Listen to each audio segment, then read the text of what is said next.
The Republican National Committee has a new face with a familiar name, Ronna Romney McDaniel. Your uncle ran for president, so did your grandpa. Yeah, and my mom ran for Senate, and my dad had run for Attorney General, and I thought, I've got to go get into party politics so I can figure out how to win. Ronna McDaniel took over as chairwoman of the RNC in 2017. We have lost 2018, 2020. 2022, no red wave that never came. We got trounced last night in 2023. And I think that we have to have accountability in our party. For that matter, Ron, if you want to come on stage tonight, you want to look the GOP voters in the eye and tell them you resign, I will yield my time to you. And frankly, look, the people there cheering for losing in the Republican Party. Think about who's moderating this debate. This should be Tucker Carlson, Joe Rogan, and Elon Musk. We'd have 10 times the viewership, asking questions that GOP primary voters actually care about and bringing more people into our party.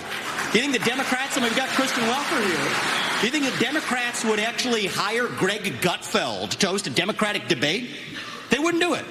And so the fact of the matter is, Kristen, I'm going to use this time because this is actually about you in the media and the corrupt media establishment. Ask you, the Trump-Russia collusion hoax that you pushed on this network for years, was that real or was that Hillary Clinton made up disinformation? Answer the question. Go. Mr. Ronna. Sorry. This is how we get our country back. We need accountability because this media rigged the 2016 election.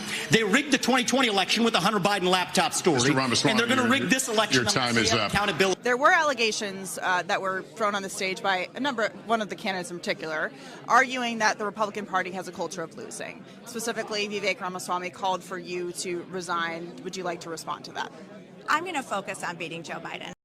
We have some breaking news to report here tonight. The New York Times reporting Republican National Committee Chairwoman Ronna McDaniel plans to step down after the South Carolina primary later this month.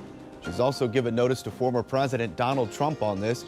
RNC spokesperson telling CNN tonight, quote, nothing has changed.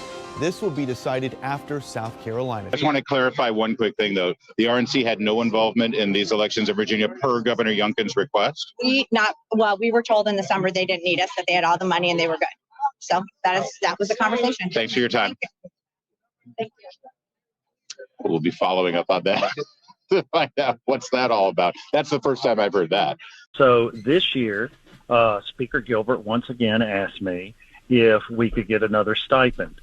So I suggested to him, rather than me going to Chairwoman McDaniel directly, that simply he and I go up and have a meeting with the staff, because she's simply going to hand that off to the staff anyway, and time was of the essence.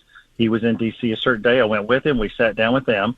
They explained to us that being a down year, it is difficult for them to fundraise because it's not a down year here, but it's a down year everywhere else. And so they declined the request at that point.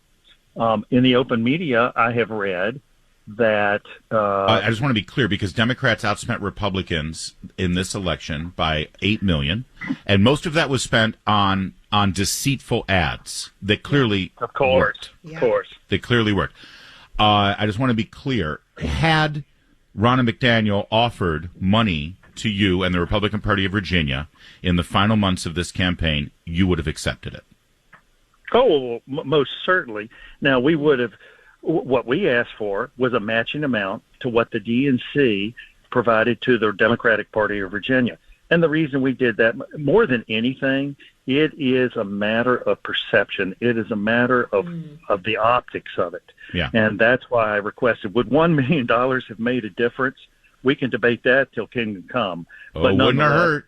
Especially considering if you really look at how narrow some of these elections were on the important, those state Senate and House of Delegate seats that ended up making the difference, it was a very small number of votes. What do these pictures have in common? Let's see. I don't know. Yeah, there is a familiar theme here. I'm very happy to add a feminine touch to this wall. See you later.